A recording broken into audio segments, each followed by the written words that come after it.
Ibn Battuta, the most noted explorer of the medieval world, narrated a series of first-hand, comprehensive and historically precious observations on lands to which he traveled over almost 30 years in the 14th century. This Moroccan traveler passed through countless communities, cities, and lands, and his observations, experiences, and encounters have much to tell about the world and its workings in medieval times. Guided and inspired by Ibn Battuta's footsteps, this podcast opens a portal into the world of the East for people who are curious about the past, hungry for the marvels of traveling, and contemplate the wonders of cities. Accompany us over our journeys into the distant, unfamiliar, and unknown.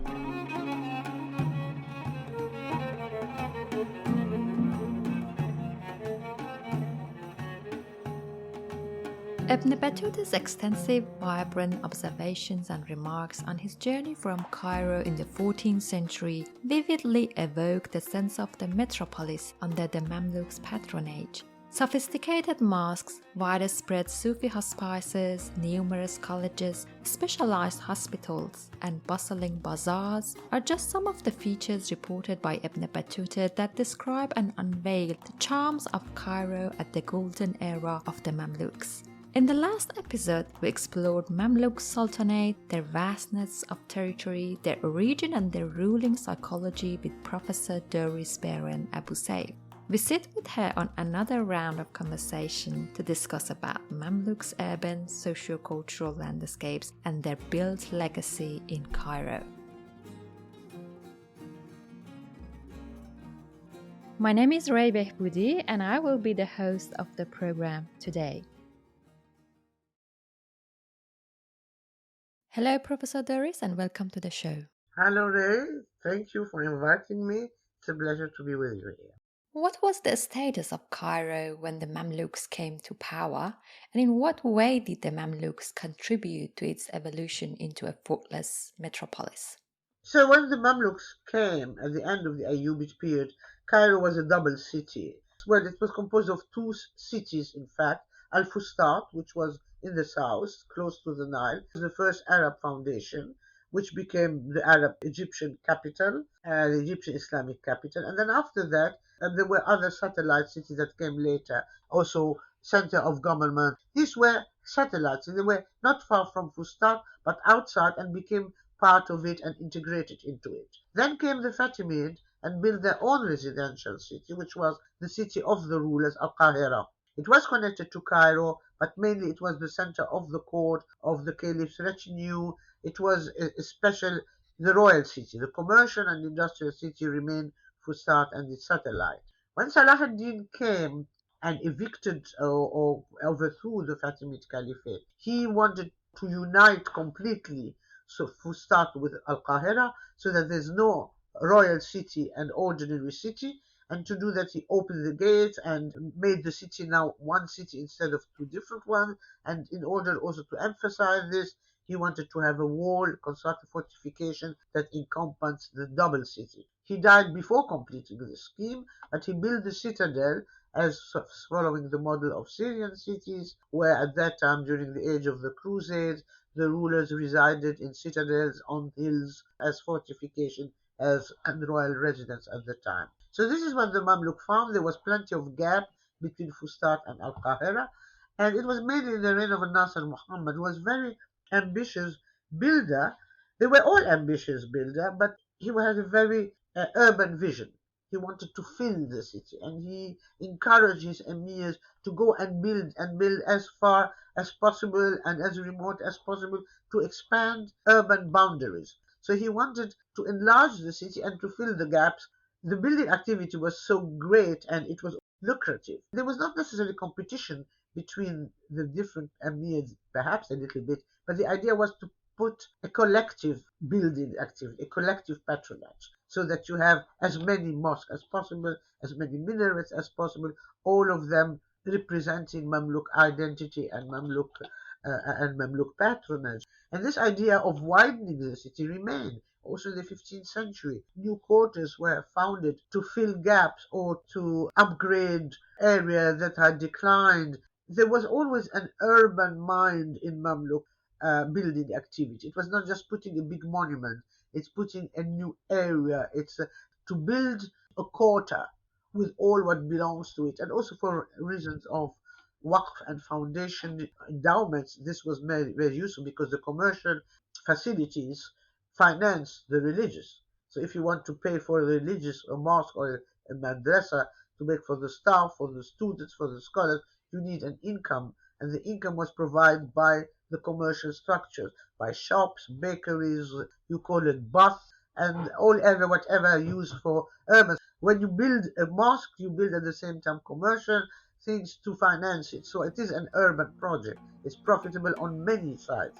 We will listen to a passage from the Travels and we'll get back to our discussion.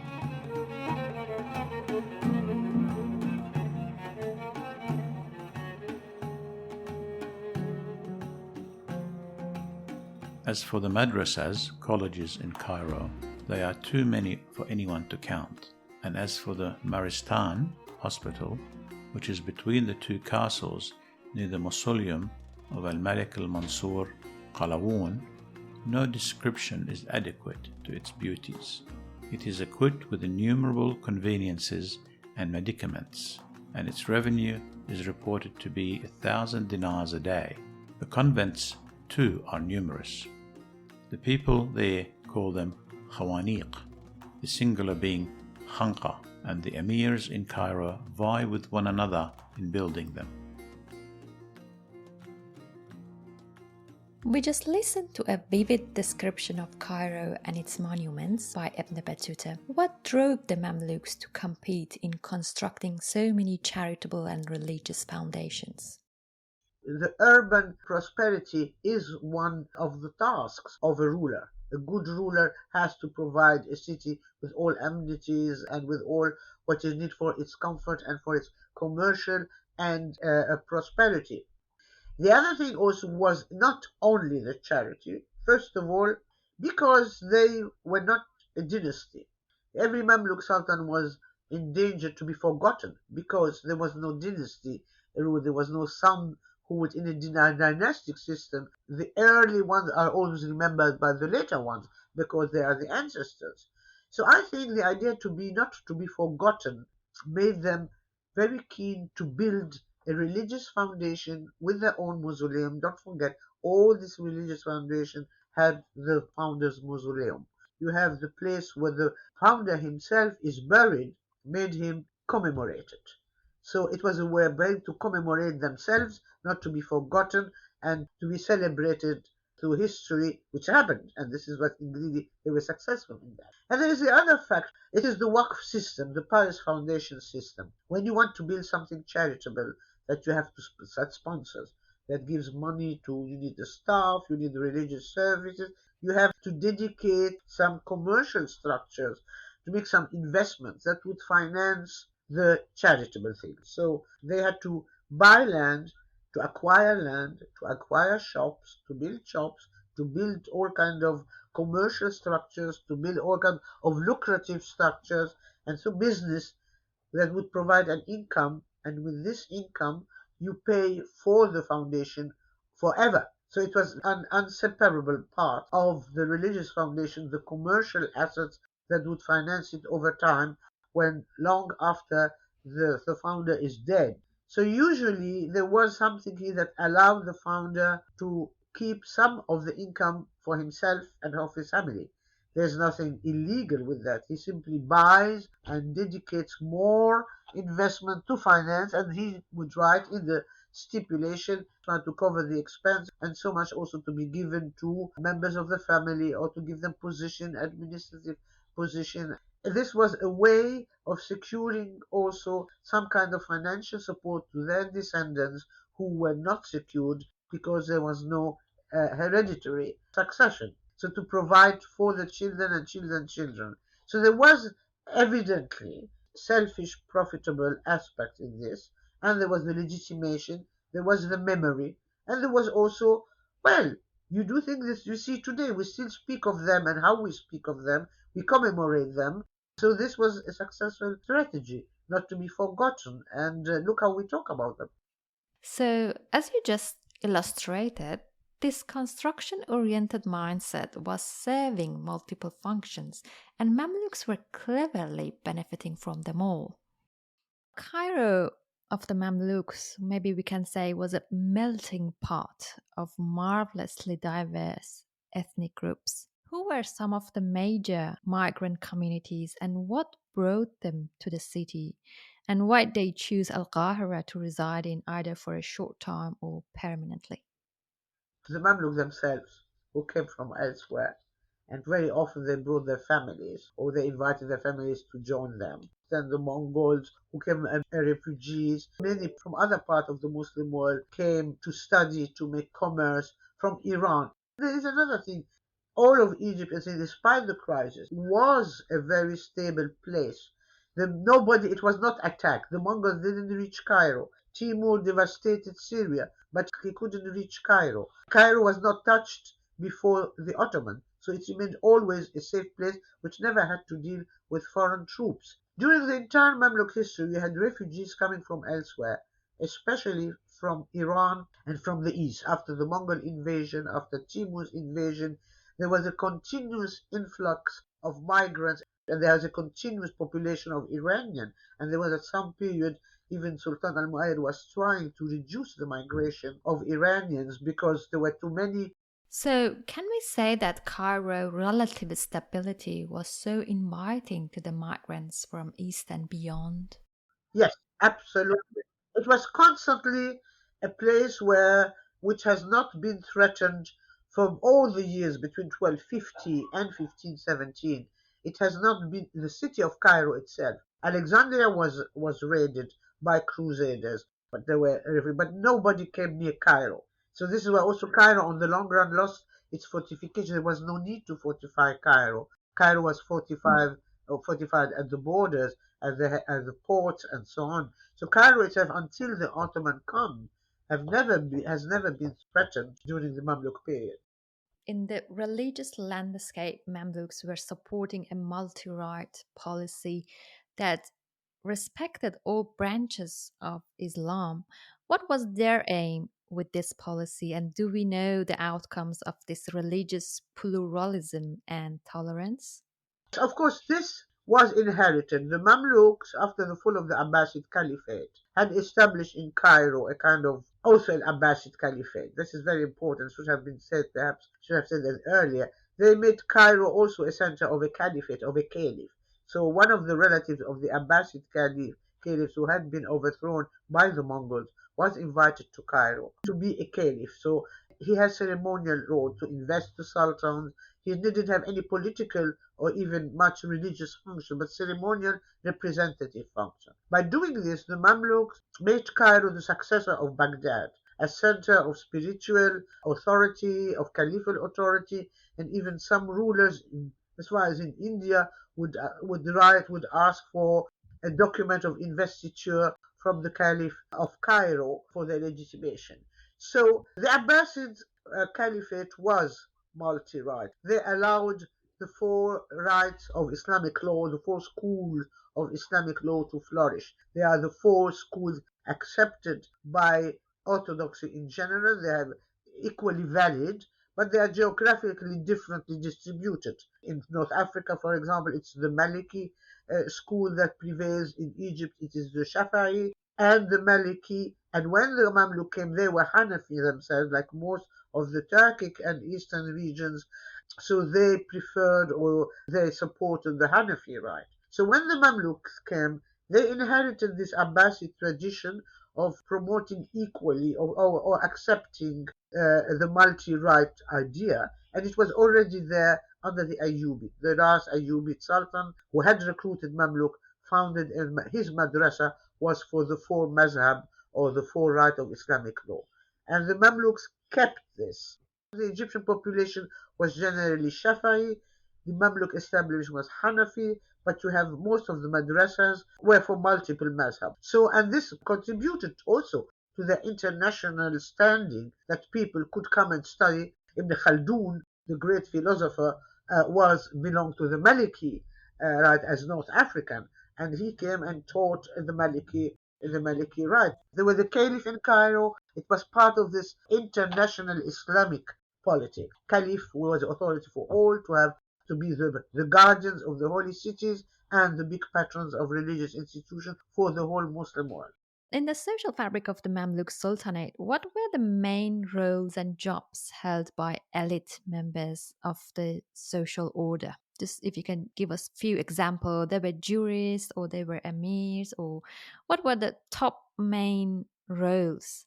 You had two systems. You have the men of the pen and the men of the sword. And the men of the sword were the Mamluks, and they were, in a way, it's a class or a caste distinct from the other one, and were the superior one.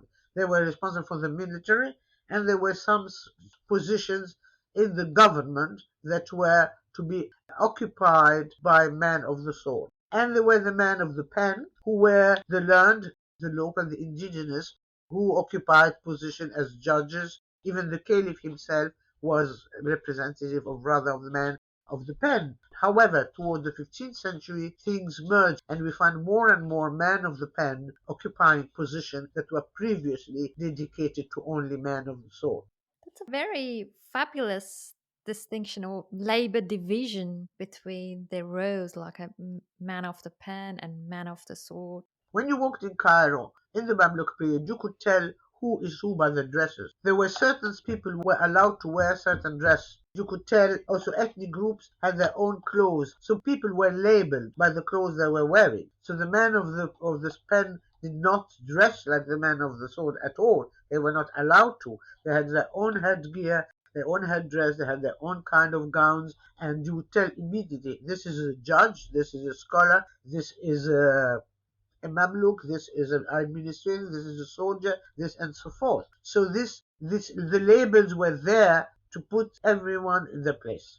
It's like that the dresses and appearance of people in the streets were very much indicative of their social standing. I just want to know a little bit more about the foreigner elites who took over some major roles in the Mamluks dynasty. Can you just give us some examples, like Ibn Khaldun? Who else you can think of? Yes, of course, Ibn Khaldun, who came from outside and occupied a high position. At that time, this was quite common because the main thing, there was no national identity. There was ethnic, perhaps, and there was religious identity. So you couldn't make ethnic differences. The only difference is that if you are Muslim or not Muslim. Once you are Muslim, anybody can take any position. In the 15th century, one of the market inspectors came from Herat, today Afghanistan, but from the eastern Iran. So he was an Iranian who spoke apparently Arabic with a heavy Persian accent. The son-in-law and great secretary of Sultan Inal was a Cypriot. He had been captured during the war of Cyprus, became a Mamluk. The Sultan liked him and made him marry his daughter, and then he became his great secretary and the man who was in charge of all foreign relationship. And this was a man from Cyprus. We were witnessing a massive social mobility in the society. There was, to some extent, a social mobility, but within the religion of Islam. A Christian or a Jew would not be able to, unless he converted, to reach a higher position. They could be rich as merchants, professionals in whatever professions, or as physicians. One of the great, also Sultan al-Mu'ayyad, was a Jew from Isfahan. He was a physician, a Jewish physician from Isfahan, who came and somehow found the support and patronage of Sultan al-Mu'ayyad and became one of his major administrators. And as I said, the identity was not so much ethnic or lingual. Once you are a Muslim, you are part of the society. This was the same thing in medieval Europe at that time. During the 14th century, countless Sufi institutes from every order emerged throughout Mamluks governed Cairo, and many of these were founded by Iranians. Why did the Mamluks so generously support the Sufis and Sufis Foundation?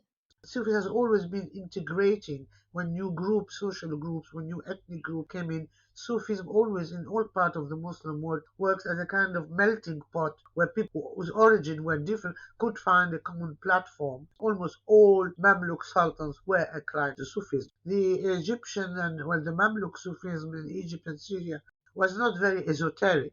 It was a mild kind of Sufism. Sufism was so widespread in Egypt thanks to Mamluk patronage. Sufism was the religious way in Mamluk Egypt. Here I love to ask a question about ceremonies at the time of Mamluks. But first we can listen to another passage from Ibn Battuta's travels on Cairo, which would give us first-hand indications, and then we will continue our conversation.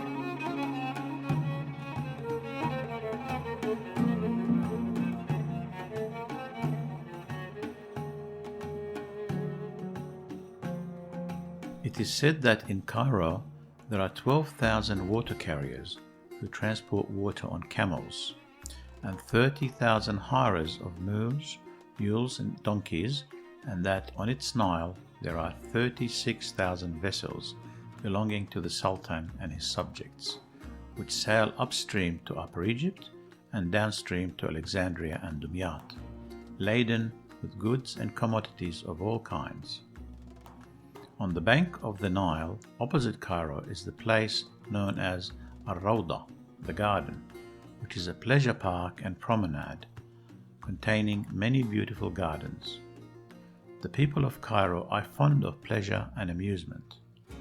I once witnessed a fete there which was held for Malik al-Nasr's recovery from a fracture which he had suffered in his hand. All the merchants decorated their bazaars and had rich stuff, ornaments, and silken fabrics hung up in their shops for several days.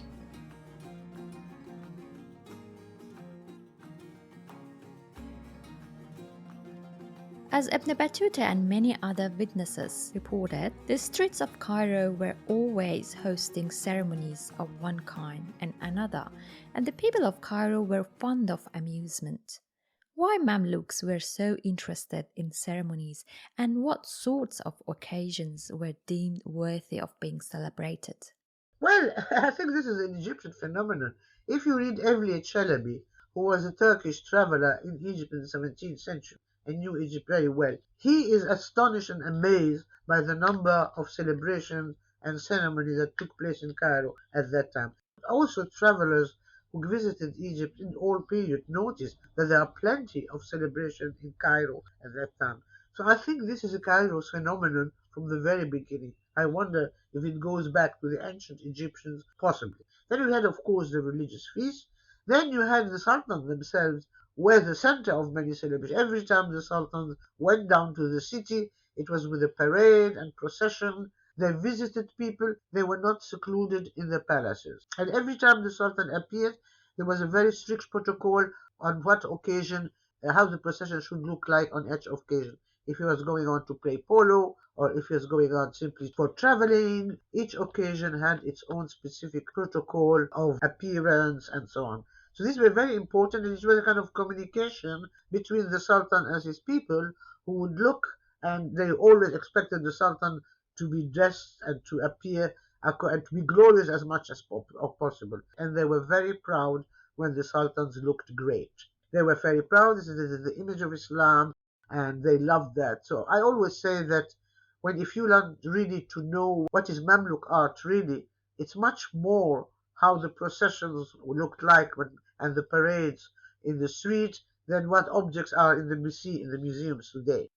The ceremonies, the parades, and all the celebrations were actual representation of the society and the relationship between the Sultan and people. Very last question. Can you tell us if there is any work you are currently doing on the Sultanate of the Mamluks that we can expect to see in the future? My latest book, which is now in the production, will be published by Brill, and it's called Dress and Dress Code in Medieval Cairo, a Mamluk Obsession. It is more about what clothing meant in the Mamluk period, and if you want to know more, wait until my book comes out at the end of this year. We look forward to your upcoming book. It was a fabulous talk. Thank you, Doris, for joining us over these 2 episodes and guiding us on this amazing virtual exploration throughout Cairo of Mamluks.